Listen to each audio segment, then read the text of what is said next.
A high-level event on the rule of law, human rights, and sustainable development kicked off in Doha, Qatar this week, bringing world leaders and top United Nations officials together to discuss current debates, best practices, and lingering challenges towards creating more peaceful and secure societies. You have come to Doha to share your successes and your challenges and share your experiences in preventing crime and promoting rule of law to support sustainable development.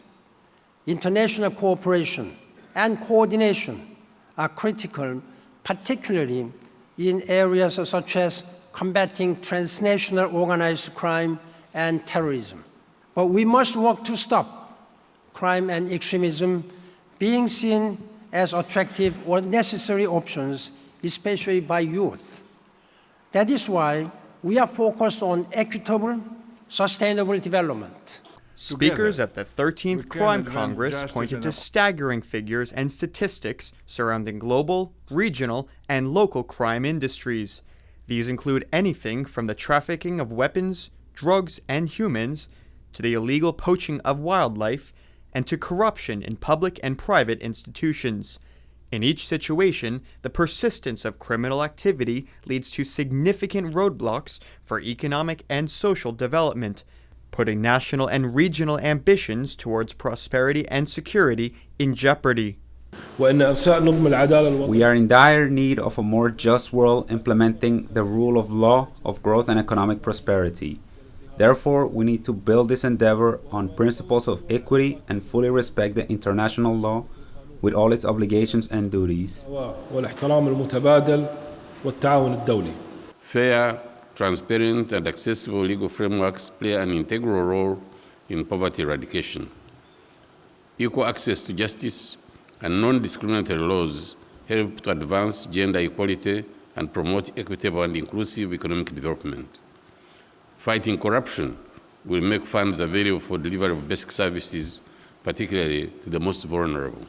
Although the majority of crime goes unnoticed and therefore unpunished, much of the headline cases of violence underline the critical need for strong institutions that support the rule of law. Nowhere is this clearer than in the case of ISIS, the terrorist group creating a wave of havoc across the Middle East. One of the biggest security threats, challenges we face is the rise of Daesh or ISIL.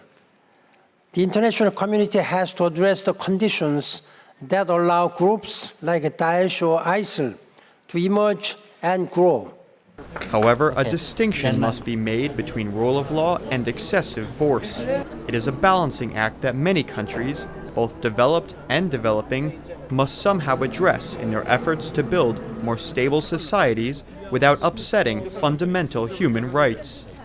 We need rule of law, not law and order approach, where law enforcement is discriminatory and disproportionately harsh, and where the laws themselves are unjust. This generates both resentment and inequality.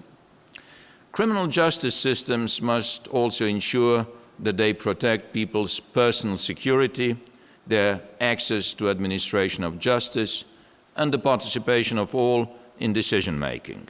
This Crime Congress hopes to integrate crime prevention and justice themes into the ongoing negotiations for the post-2015 development agenda, a difficult achievement, but undoubtedly one that will pay off in many ways.